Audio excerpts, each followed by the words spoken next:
Residents of Johannesburg grapple with the escalating living expenses. Finance MMC Margaret Arnolds has confirmed that the 200 Rand prepaid electricity surcharge initially introduced in July 2024 will remain in place. The city anticipates generating around 25 billion Rand in electricity revenue in the next fiscal year, a 12.5% increase from the current period, with the surcharge being a significant contributor.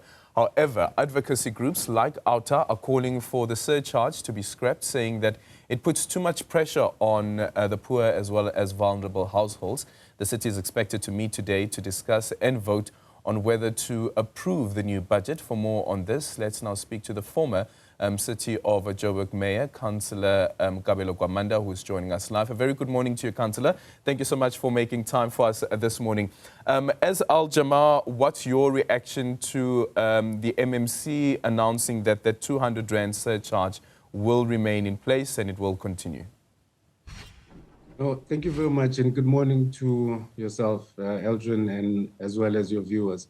So, I think there had been discussions that have taken place because, as you would recall, the issue of the surcharge was a subject of negotiation between two big parties within the city of Johannesburg, calling for its removal during the 2023 tabling of the budget, because they had alluded to the fact that it puts a significant strain on the residents in the city of Johannesburg and that it should be scrapped. However, if you look at the entity itself that that had to introduce this particular surcharge, which is City Power, they had factored that into their business plan and therefore would be compromising to the integrity of the budget had there been any discussion around whether scrapping it or whether adjusting it.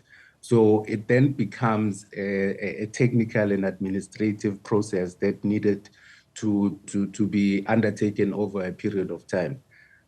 We had expected that their negotiations would have had an outcome whereby the surcharge would have been scrapped, as they said, or rather reviewed, as they had committed to the residents in the city. But to date, we see it still remains at the same figure of 230 rands. Yeah. So does it mean that Al-Jamar is still in support of this surcharge? So the budget in its current form seeks to address, in fact, in the main, the issues that we've been grappling with as a city of Johannesburg. We were confident that there'd be prudent application of the expenditure of our resources in the city of Johannesburg to ensure that over a short period of time, this surcharge is introduced and then ultimately reviewed downwards so that it relieves the pressure that is within the residents. However, it is just also a small fraction, meaning that the vast majority of the poor and marginalized are on Eskom electricity supply. Those that are on City Power, they are on postpaid electricity meters. So they are saying that they're going to introduce prepaid and they are going to introduce a surcharge to both postpaid as well as prepaid, because postpaid, they are already paying the surcharge. I'm not sure exactly the figure of how much it costs. So as Al-Jamar, we feel that communication to the residents is critical so that they can be able to engage government in a manner that would enable them to have significant contribution on what percentages they can be able to afford. But at this point, I think we have already passed that stage. The 200 is there, and unfortunately, the executive would have to go to the ground and engage people. Yeah. And so does this mean Al-Jamar supports or does not support, even if it is from a technical point of view? But are you in support of it? Yes or no? We are in support of this budget as Al-Jamar, and the good and the bad elements of this budget, we are in support of it. You're in support of it. Okay, then. So Action SA, one of the political parties that have said that one of the reasons that they are joining forces with the ANC was also on the basis if the ANC scraps the 200 Rand or the 230 Rand surcharge, including VAT. The ANC has not held up to that promise. Do you think that this could be a stumbling block for the stability of the Council of the City of Johannesburg?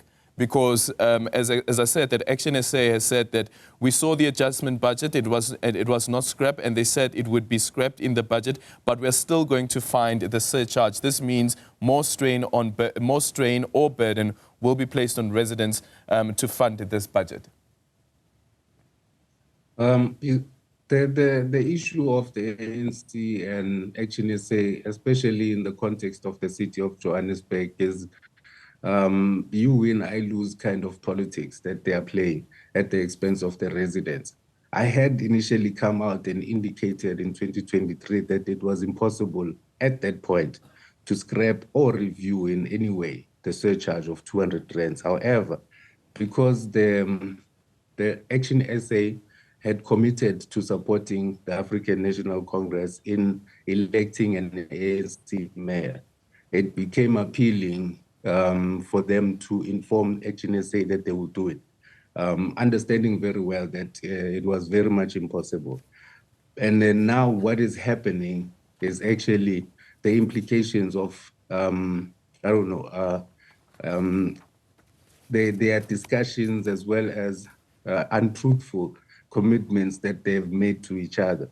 So as a political party that has taken a decision in 2024 to ensure that we contribute and we try to balance the stability within the city of Johannesburg, we informed the ANC that this is going to cause the current coalition problems, because you are upsetting the balance that is required for the residents to have a full and funded budget at the expense of wanting to be at the helm.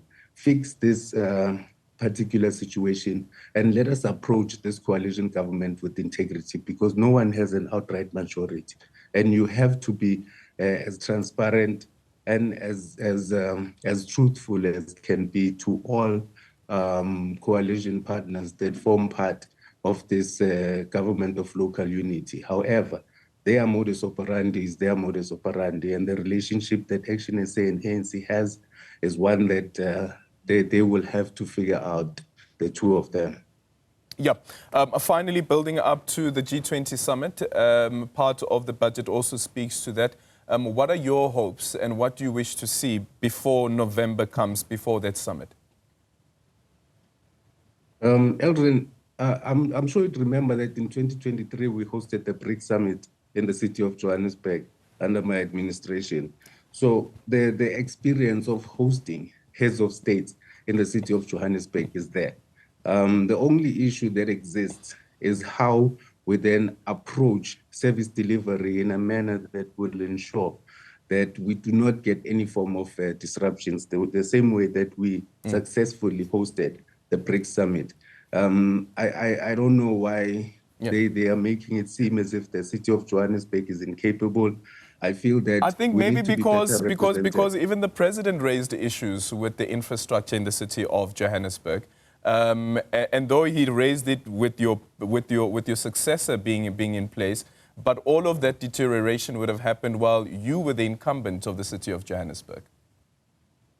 I disagree, Eldrin, that the deterioration would have taken place within a period of 1 year, a couple of months. I think it's a historical issue that has always been there. However, the political will was there. We were embarking on a precinct-based development plan and also working towards regaining the hijacked buildings in the inner city. It was a plan that was there within the city, within the system, that just needed to be implemented. Hopefully, the president, having identified the urgency and the need for the city of Johannesburg to get the necessary support, will assist the city, in fact, advance an agenda of a transformation and restorative process to ensure that we become a great city again. Okay. Just before I let you go, former mayor, so if you remember today, last year would have been the elections that took place. This is now the national elections. And we are asking our viewers this morning, it's been a year since the elections. How would you rate the government of national unity? We know that Al Jamaa also forms part of that government of national unity. Would you say that you've seen real change? Not much has improved, or things are worse? From your perspective as a councillor, how would you rate the government of national unity? I think the government of national unity in its current form is grappling with the appreciation of what a coalition government is. I think the mechanisms currently in place for consensus are not fully explored, and as a result, you would find conflicting views in relation to critical issues that are meant to benefit South Africans in general. I think we need to, on a national level, be proactive in our engagements with all the partners that form part of the government of national unity, so that when it comes to the implementation of services to our people, we do not encounter challenges where this party is of a conflicting view to the other party, and there are disagreements and over and above the fundamental differences that exist between all the political parties that are there. We need to understand that South Africans come first, and us gearing up through a dialogue that would yield the aspirations of a citizen of South Africa is what is of utmost importance. Right. They are trying, because there's a confusion between ministers and members of political parties. They should not be there to hold a party line, but to ensure that we collaborate in a constructive manner, even though we do have our own differences, but ultimately we have frameworks in place that we all need to comply with. Thank you so much. Kabelo Gwamanda, the councillor for the city of Johannesburg and also former mayor for the city of Joburg.